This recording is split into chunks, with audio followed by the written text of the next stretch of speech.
बिस्मिल्लाहिर्रहमानिर्रहीम। प्यारे बच्चों, अस्सलाम वालेकुम। उम्मीद है आप सब अपने अपने घरों में खैरियत से होंगे। आज का उन्वान है नज़म और उसके अक़साम। पढ़ाने का मकसद नज़म के मानी जान सके, नज़म के अक़साम से आगाह हो सके, गज़ल और मुसद्दस में फ़र्क कर सके, कसीदा और मर्सिया में फ़र्क कर सके। नज़म और उसके अक़साम। नज़म लफ्ज़ मुनज़्ज़म से निकला है, जिसके मानी तरतीब देना और मोतियों को एक ही लड़ी में पिरोने के हैं। नज़म में शोरा हज़रात अपने जज्बात का इजहार शायरी से करते हैं। नज़म के बेशुमार अक़साम हैं। नज़म में गज़ल, कसीदा, मर्सिया, मुसद्दस, रुबाई, मुखम्मस और गीत वगैरह शामिल हैं।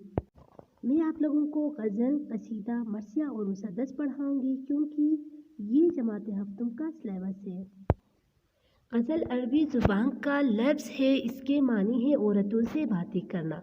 गज़ल तवाज़ुन में लिखी जाती है। गज़ल में हम रदीफ़ और हम काफ़िया अशार होते हैं। गज़ल का हर शेर मानी और मफ़हूम के लिहाज से मुख्तलिफ होता है। गज़ल का पहला शेर, जिसके दोनों मिसरे हम रदीफ़ और हम काफ़िया हो, मुतला कहा जाता है। गज़ल का आखिरी शेर, जिसमें शायर अपना तखल्लुस का इस्तेमाल करे, मक्ता कहा जाता है।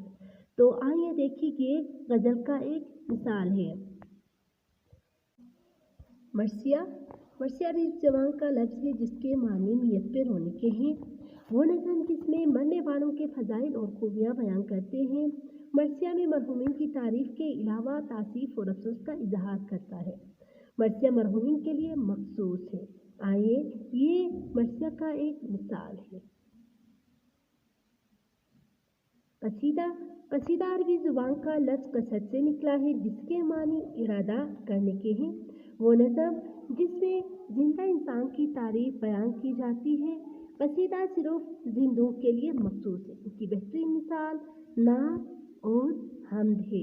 आइए देखते हैं इनकी मिसाल। मुसद्दस। वो नज़म जिसमें एक बंद 6 मिसरों पर मुश्तमिल हो, मुसद्दस कहा जाता है। इन 6 मिसरों में पहले 4 मिसरे हम रदीफ़ और हम काफ़िया होते हैं। बाकी 2 मिसरे यानी 5वां और 6वां मिसरा अपना अलग काफ़िया और रदीफ़ रखते हैं। तो ये आपके सामने एक मुसद्दस के मिसाल हैं। प्यारे बच्चों, आज के लिए इतना काफ़ी है। अभी आप लोग घर का काम देखिए और अपना बहुत सारा ख्याल रखिए। खुदा हाफिज़।